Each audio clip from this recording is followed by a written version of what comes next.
नमस्कार दोस्तों, मेरा नाम है कृष्णा। स्वागत है आपका करंट अफेयर की इस वीडियो में, जिसे आप यूटिलाइज कर सकते हो किसी भी कॉम्पिटिटिव एग्जाम की प्रिपरेशन के लिए।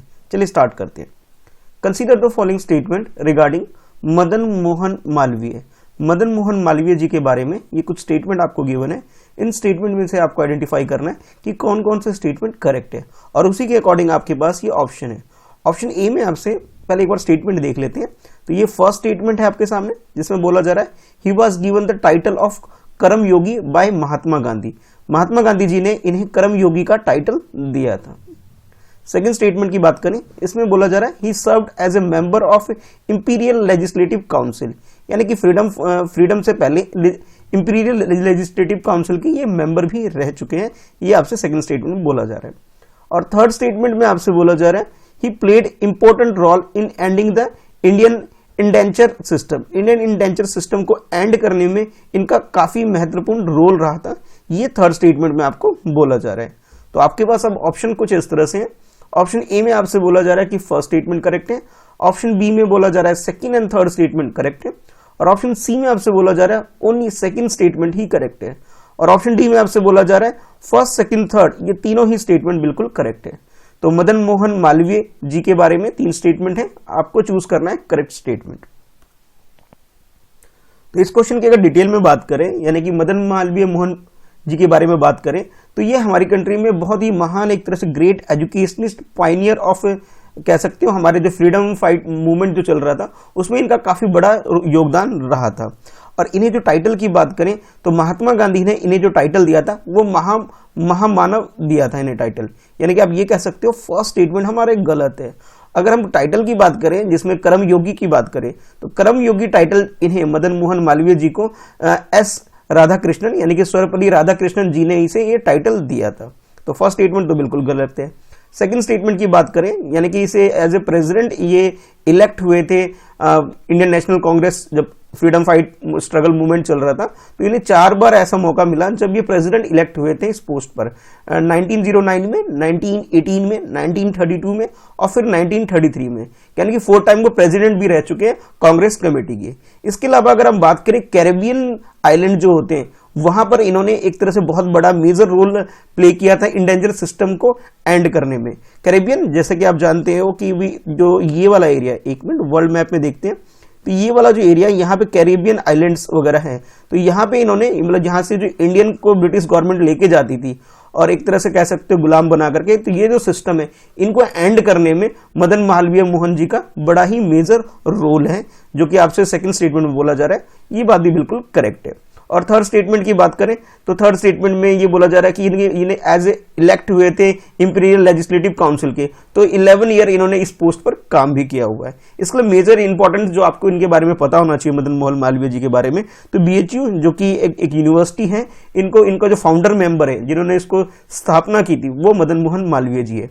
तो यानी कि आप ये कुछ और फैक्ट आपको इनके बारे में पता होना चाहिए था, इसलिए मैंने आपको बताया। तो करेक्ट आंसर जो हमारा हो जाएगा बी, यानी कि सेकंड एंड थर्ड स्टेटमेंट बिल्कुल करेक्ट है। Which of the following statement are correct regarding Atal Bihari Vajpayee? Atal Bihari Vajpayee ji के बारे में भी कुछ स्टेटमेंट आपके सामने है। ये फर्स्ट स्टेटमेंट है और उसके बाद ये सेकंड स्टेटमेंट है। इन दोनों स्टेटमेंट में से आपको चूज करना है कि भी करेक्ट स्टेटमेंट कौन सा है, और उसी के अकॉर्डिंग आपका आंसर होने वाला है। According to first statement, he participated in Quit India movement. Quit India movement जो कि आप लोग जानते हो 1942 में हुआ था, उस मूवमेंट के अंदर इन्होंने पार्टिसिपेट किया था। और सेकंड स्टेटमेंट बोला जा रहा है he has been conferred as the second highest civilian honor Padma Vibhushan. इन्हें भारत का, हमारी कंट्री का जो सेकंड सिविलियन ऑनर जो होता है, सबसे बड़ा जो सम्मान, जो सेकंड नंबर पे हमारी कंट्री में, उन्हें ये अवार्ड मिल चुका है, जो कि पद्म विभूषण आप बोल सकते हो। तो ये 2 स्टेटमेंट आपके सामने, आपको चूज करना है अटल बिहारी वाजपेयी जी के बारे में दोनों स्टेटमेंट में से करेक्ट स्टेटमेंट कौन सा है। तो ऑप्शन ए में आपसे बोला जा रहा है फर्स्ट स्टेटमेंट करेक्ट है, ऑप्शन बी में बोला जा रहा है सेकंड स्टेटमेंट करेक्ट है, और ऑप्शन सी में आपसे बोला जा रहा है दोनों ही स्टेटमेंट बिल्कुल करेक्ट है। अगर हम बात करें ऑप्शन डी की, इसमें आपको बोला जा रहा है कि दोनों ही स्टेटमेंट गलत है। तो करेक्ट स्टेटमेंट आपके अकॉर्डिंग क्या है, क्वेश्चन को अटेम्प्ट कर लीजिए।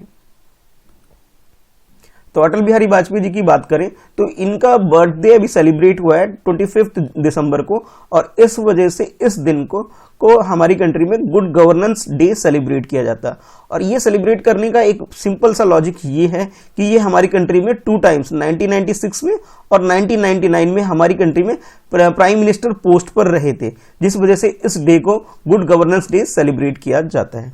अगर इनकी ये बात करें इनका बर्थ प्लेस क्या है, तो ग्वालियर में 1924 में 25 दिसंबर को ये बॉर्न हुए थे, आजादी से पहले के टाइम। और इन्होंने 1942 में क्विट इंडिया मूवमेंट जो चलाया गया था उसमें इन्होंने पार्टिसिपेट किया था। तो इस हिसाब से आप ये कह सकते हो फर्स्ट स्टेटमेंट तो बिल्कुल करेक्ट हो गया हमारा। बाकी कुछ और भी चीज इनफैक्ट जो आपको अटल बिहारी वाजपेयी जी के बारे में पता होना चाहिए वो ये है कि 1947 के आसपास जब एक न्यूज़पेपर पब्लिश करते थे ये दीनदयाल उपाध्याय जी के साथ मिलकर, जिनका नाम था राष्ट्रीय धरना, और ये मंथली बेसिस पे एक न्यूज़पेपर या फिर कह सकते हो मासिक पत्रिका हुआ करती थी। इसके अलावा ये डेली बेसिस पे स्वदेश, वीर अर्जुन जैसे न्यूज़पेपर में भी ये काम करते थे। उसके बाद 1951 में ये हुआ कि श्यामा प्रसाद मुखर्जी से इन्फ्लुएंस होकर इन्होंने भारतीय जनता पार्टी इन्होंने या जनसंघ जो कि आज बीजेपी बन गई है इन्होंने ज्वाइन कर लिया था। बाकी आप जानते हैं फिर प्रेसिडेंट रहे थे, और इन्हें जो पद्म विभूषण जो अवार्ड है 1994 में इन्हें हमारी कंट्री का जो सेकंड सिविलियन अवार्ड है पद्म विभूषण ये इन्हें दिया गया था। इसके अलावा 2015 में इन्हें एक और अवार्ड दिया गया जो कि हमारी कंट्री का सबसे हाईएस्ट सिविलियन अवार्ड होता है भारत रत्न, जिन्हें ये भी अवार्ड दिया जा चुका है। तो आप ये कह सकते हो कि भी यहाँ पे फर्स्ट स्टेटमेंट भी और सेकंड स्टेटमेंट भी दोनों ही करेक्ट है। तो हमारा करेक्ट आंसर सी हो जाएगा। Consider the following statement. इस क्वेश्चन में आपके पास ये फर्स्ट स्टेटमेंट है, उसके बाद ये सेकंड स्टेटमेंट है और ये आपके पास थर्ड स्टेटमेंट है। इन तीनों स्टेटमेंट में से आपको करेक्ट स्टेटमेंट चूज करना है। According to first statement, chlorophyll is found in plant and algae only. Chlorophyll के बारे में बताया जा रहा है ये प्लांट के अंदर और सिर्फ एल्गी के अंदर ही होता है, ये फर्स्ट स्टेटमेंट बोला जा रहा है। सेकंड स्टेटमेंट बोला जा रहा है protochlorophyll is intermediate in the synthesis of chlorophyll. Chlorophyll जो कि आप कह सकते हो जो पत्ते वगैरह में होता है, और ये फिर एक फोटोसिंथेसिस का जो प्रोसेस होता है उसके अंदर इंटरमीडिएट का काम करता है। ये सेकंड स्टेटमेंट में आपसे बोला जा रहा है। थर्ड स्टेटमेंट की बात करें तो excess of protochlorophylls is in plant leads to photo bleaching. अगर ज्यादा क्लोरोफिल की क्वांटिटी हो जाए फोटोक्लोरोफिल की तो ये बोला जा रहा है इससे क्या हो जाता है प्लांट वगैरह में फोटो ब्लीचिंग की प्रॉब्लम हो जाती है। तो ये तीन स्टेटमेंट आपके सामने है, आपको बताना है करेक्ट स्टेटमेंट कौन सा है। ऑप्शन ए में आपसे बोला जा रहा है फर्स्ट एंड सेकंड स्टेटमेंट बिल्कुल करेक्ट है। ऑप्शन बी में बोला जा रहा है ओनली सेकंड स्टेटमेंट करेक्ट है, ये वाला। और ऑप्शन सी में आपसे बोला जा रहा है सेकंड एंड थर्ड स्टेटमेंट जो है ये दोनों स्टेटमेंट बिल्कुल करेक्ट है। और ऑप्शन डी में आपसे बोला जा रहा है कि ये तीनों ही स्टेटमेंट बिल्कुल करेक्ट है। तो आपके अकॉर्डिंग करेक्ट स्टेटमेंट क्या है, क्वेश्चन को अटेम्प्ट कर लीजिए। तो फोटोसिंथेसिस का जो प्रोसेस होता है उसके अंदर क्लोरोफिल का बहुत ही मेजर रोल होता है, और जो प्लांट में जो ग्रीन कलर जो होता है पत्तों में जो ग्रीन कलर आप देखते हैं वो क्लोरोफिल की वजह से ही होता है।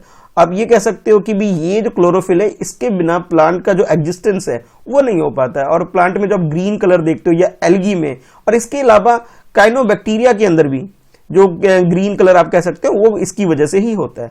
लेकिन फर्स्ट स्टेटमेंट में आपसे बोला गया कि भाई ये जो क्लोरोफिल है सिर्फ प्लांट और एल्गी में ही होता है, नहीं, ये प्लांट और एल्गी के अलावा कैनोबैक्टीरिया के अंदर भी होता है। ठीक है, तो ये कह सकते हो फर्स्ट स्टेटमेंट तो गलत हो गया।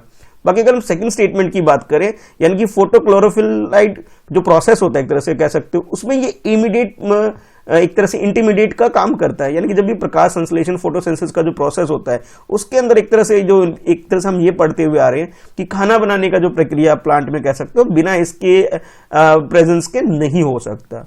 तो सेकंड स्टेटमेंट जो हमारा बिल्कुल करेक्ट है। और थर्ड स्टेटमेंट की बात करें जिसमें इसकी प्रेजेंस के बारे में, अगर ये इसकी क्वांटिटी लेस है किसी भी प्लांट के अंदर तो वो एफिशिएंट ग्रीन जो कलर है वो नहीं आ पाएगा इसके अंदर, और अगर ज्यादा क्वांटिटी में अगर कलर हो जाता है तो आप ये कह सकते हो फोटो ब्लीचिंग की प्रॉब्लम अकर हो सकती है। तो सेकंड एंड थर्ड स्टेटमेंट बिल्कुल करेक्ट है। फर्स्ट स्टेटमेंट में थोड़ी सी मिस्टेक थी जिस वजह से हमारा आंसर सी हो जाएगा। With reference to direct to home and over the top OTT consider the following statement. DTH के बारे में और OTT के बारे में कुछ स्टेटमेंट आपको गिवन है, ये फर्स्ट स्टेटमेंट है और उसके बाद ये सेकंड स्टेटमेंट है। इन दोनों स्टेटमेंट में से आपको करेक्ट स्टेटमेंट चूज करना है। According to first statement, DTH is a satellite service that provide television viewing service while OTT require internet connection. अगर DTH के बारे में आपसे बोला जा रहा है कि भी ये तो टेलीविजन में जो हम प्रोग्राम वगैरह देखते हैं वो इस फैसिलिटी की वजह से ही देख पाते हैं, लेकिन OTT के बारे में बोला जा रहा है कि इसके अंदर आपको प्रोग्राम वगैरह देखना है तो इंटरनेट की फैसिलिटी आपके पास होनी चाहिए और बिना इंटरनेट के आप ये चीज कनेक्शन नहीं हो पाएगा। ये फर्स्ट स्टेटमेंट बोला जा रहा है। अगर हम बात करें सेकंड स्टेटमेंट के, इसमें DTH signal are analog while OTT signal आज डिजिटल सिग्नल्स कैरीज, यानी कि दोनों के सिग्नल के बारे में बताया जा रहा है कि DTH के अंदर जो सिग्नल्स होते हैं जिसके थ्रू हम लोग प्रोग्राम वगैरह टीवी पे देखते हैं तो वो एनालॉग कैटेगरी के होते हैं, और OTT के बारे में बोला जा रहा है कि इसके अंदर जो सिग्नल होते हैं वो डिजिटल नेचर के होते हैं। तो सिग्नल के बारे में सेकंड स्टेटमेंट में बताया गया। अब आपको बताना है कि करेक्ट स्टेटमेंट क्या है। ऑप्शन ए के अकॉर्डिंग फर्स्ट स्टेटमेंट करेक्ट है, ऑप्शन बी के अकॉर्डिंग सेकंड स्टेटमेंट करेक्ट है, और ऑप्शन सी में आपसे बोला जा रहा है कि दोनों ही स्टेटमेंट बिल्कुल करेक्ट है, और ऑप्शन डी में आपसे बोला जा रहा है कि neither one not two, it means both the statement are wrong. तो जो भी आपको लगता है करेक्ट है उसके हिसाब से क्वेश्चन को अटेम्प्ट कर लीजिए। तो पहले तो आपको ये कॉन्सेप्ट समझना होगा कि DTH है क्या। DTH जो आपके घरों में भी टीवी वगैरह में यूज होता है वही है DTH, ठीक है, जिससे टेलीविजन पे हम प्रोग्राम वगैरह देखते हैं। तो यानी कि आप ये कह सकते हैं कि ये एक तरह से डिजिटल सैटेलाइट के थ्रू एक सर्विस मिलती है जिससे हम टेलीविजन पे प्रोग्राम वगैरह डायरेक्टली देख पाते हैं, जो एक ट्रांसमिशन प्रोसेस के थ्रू। तो आप ये कह सकते हो कि फर्स्ट स्टेटमेंट में जो DTH के बारे में बात की जा रही है वो ठीक है। अच्छा, ओवर द टॉप की बात करें तो ये एक मीडिया सर्विस होती है और इसके अंदर आपको जो स्ट्रीमिंग होती है, जो एक तरह से आप कह सकते हो कि भी जो भी चीजें आप प्रोग्राम वगैरह देखते हो इसके लिए आपको इंटरनेट कनेक्शन की जरूरत पड़ती है, बट फर्स्ट में आपको कोई इंटरनेट कनेक्शन की रिक्वायरमेंट यानी कि DTH में कोई इसकी रिक्वायरमेंट नहीं होती। एग्जाम्पल की बात करें तो ये DD फ्री डिश हो गया, बाकी टाटा स्काई और बहुत सारा जो सर्विस हमारे घरों में होता है वो सब इसके एग्जाम्पल है। अगर हम OTT की बात करें तो नेटफ्लिक्स या फिर कोई भी ऐसे प्रोग्राम जो कि हम अपने डिवाइस को यूज करते हैं, किसी भी कंप्यूटर को यूज करके या फिर लैपटॉप को यूज करके या फिर मोबाइल को यूज करके जब हम किसी प्रोग्राम को लाइव स्ट्रीमिंग देखते हैं तो वो एक तरह से OTT के एग्जाम्पल हो सकते हैं। तो फर्स्ट स्टेटमेंट तो बिल्कुल करेक्ट है, एकदम सही बात बताएगी, लेकिन सेकंड स्टेटमेंट में थोड़ी सी मिस्टेक है। मिस्टेक ये है कि DTH में जो सिग्नल होते हैं वो डिजिटल होते हैं बाय नेचर, लेकिन आपसे बोला गया एनालॉगल कैटेगरी के होते हैं, जो कि बात गलत है। और OTT की बात करें तो इसके अंदर हमें स्मार्टफोन, टैबलेट, लैपटॉप, कंप्यूटर इसकी रिक्वायरमेंट भी होती है। तो सेकंड स्टेटमेंट आपके पास गलत था, फर्स्ट स्टेटमेंट करेक्ट था। हमारा आंसर ए हो जाएगा, ओनली वन स्टेटमेंट ही करेक्ट है इसमें। Consider the following statement. Again आपके पास एक प्रोग्राम है, ये जो लिस्ट आप देख सकते हो, ऑप्शन ए के according PM Kisan, option B के according PM Kusum, option C के अकॉर्डिंग PM सुमन और ऑप्शन डी के according none of the above. तो कुछ प्रोग्राम के बारे में आपको स्कीम के बारे में मेंशन है और उस स्कीम के बारे में आपके पास ये कुछ स्टेटमेंट गिवन है। आपको स्टेटमेंट पढ़ना है और फिर ये आइडेंटिफाई करना है कि किस प्रोग्राम की बात या फिर किस स्कीम की बात की जा रही है। तो ये फर्स्ट स्टेटमेंट है, उसके बाद ये सेकंड स्टेटमेंट है और ये थर्ड स्टेटमेंट है, और तीनों स्टेटमेंट किसी एक स्कीम से रिलेटेड है। उस स्कीम को आपको आइडेंटिफाई करना है इस क्वेश्चन में। According to first statement it is a central sector scheme. Central sector scheme का मतलब यह है कि इसके अंदर सेंट्रल गवर्नमेंट काम करती है, इसके इंप्लीमेंटेशन और फंडिंग से रिलेटेड। सेकंड बोला जा रहा है it is implemented by the ministry of agriculture farmer welfare, यानी कौन सी मिनिस्ट्री इसके अंदर इन्वॉल्व है इस काम के अंदर, वो आपको बताया जा रहा है सेकंड स्टेटमेंट में। और थर्ड स्टेटमेंट की बात करें, ₹6,000 per year are given to the farmer through direct benefit transfers. इस प्रोग्राम के अंदर स्कीम के तहत 6,000 रुपए कह सकते हो एनुअल बेसिस पे फार्मर को दिए जाते हैं।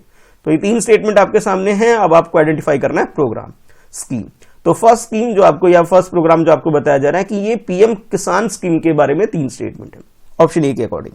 ऑप्शन बी के अकॉर्डिंग PM कुसुम के बारे में ये चीजें गिवन थी आपके पास, और ऑप्शन सी के अकॉर्डिंग आपसे बोला जा रहा है कि ये PM सुमन के बारे में ये तीन स्टेटमेंट आपको दिए गए थे, और ऑप्शन डी में आपसे बोला जा रहा है कि तीनों ही स्टेटमेंट किसी और प्रोग्राम के बारे में बात की जा रही थी, इन तीनों में से तो नहीं है, इसलिए नन ऑफ द अबव। तो करेक्ट आंसर आपके अकॉर्डिंग क्या है, क्वेश्चन को अटेम्प्ट कर लीजिए। तो अगर ये तीनों ही स्टेटमेंट की बात करें, तीनों ही स्टेटमेंट PM यानी कि प्राइम मिनिस्टर किसान सम्मान निधि के बारे में आपसे बात की जा रही थी, और ये जो प्रोग्राम है हमारी कंट्री में agriculture cooperation and farmer welfare department के द्वारा इंप्लीमेंट किया जाता है, यानी कि आप कह सकते हो सेंट्रल गवर्नमेंट का ये स्कीम है जो कि ministry of agriculture and farmer welfare के द्वारा हमारी कंट्री में एक लॉन्च किया गया एक प्रोग्राम है या स्कीम है। और इसकी अगर बात करें कि भी ये जो प्रधानमंत्री किसान सम्मान निधि है, इसे फरवरी 2019 में से हमारी कंट्री में लॉन्च किया गया था। और अभी जो 1 ईयर जब कंप्लीट हुआ 2020 में, तो एक इसके लिए एक फर्स्ट एनिवर्सरी सेलिब्रेट करते हुए एक ऐप भी डेवलप किया गया जिसका नाम है पीएम किसान मोबाइल ऐप। और इस ऐप को जो डेवलप किया गया था वो नेशनल इंफॉर्मेटिव सेंटर के द्वारा with collaboration of ministry of electronic and information technology के द्वारा डेवलप किया गया था। तो क्लियरली आप समझ रहे होंगे तीनों बातें जो आपको बताई गई है पीएम किसान के बारे में, ऑप्शन ए हमारा करेक्ट हो गया, जिसके अंदर 6,000 रुपए एनुअल बेसिस पे दिए जाते हैं। लेकिन इसमें एक चीज आपको ध्यान में रखना है कि जो किसान को जो आइडेंटिफाई करना है कि किसको ये स्कीम में बेनिफिट प्रोवाइड किया जाए, ये जो सिलेक्शन का जो काम होता है, फार्मर को चूज करने का जो काम होता है, ये स्टेट गवर्नमेंट या फिर यूटी गवर्नमेंट जो होता है उनका काम होता है। ठीक है, तो करेक्ट आंसर हमारा ऑप्शन ए हो जाता है। वीडियो आपको कैसी लगती है कमेंट करके जरूर बताएं। आपने कितने क्वेश्चन के आंसर सही अटेम्प्ट किए वो भी जरूर बताएं। वीडियो को लाइक करें, अपने दोस्तों में शेयर करें। और आज आपके लिए क्वेश्चन ये है कि बाकी जो स्कीम है, यानी कि पीएम किसान के अलावा जो बाकी स्कीम है, पीएम कुसुम, पीएम सुमन, इन दोनों स्कीम के बारे में आपको बताना है कि भी कब इसे लॉन्च किया गया था, नंबर 1, नंबर 2 किस मिनिस्ट्री के अंदर आता है ये बताना है, और नंबर 3 इन प्रोग्राम का एम क्या है ये आपको बताना है। ठीक है, चलिए फिर मिलते हैं नेक्स्ट वीडियो में। वीडियो को भी लाइक और शेयर करते रहिएगा। ठीक है, और चैनल पर नए हैं, पहली बार वीडियो देख रहे हैं, चैनल सब्सक्राइब जरूर कर लें।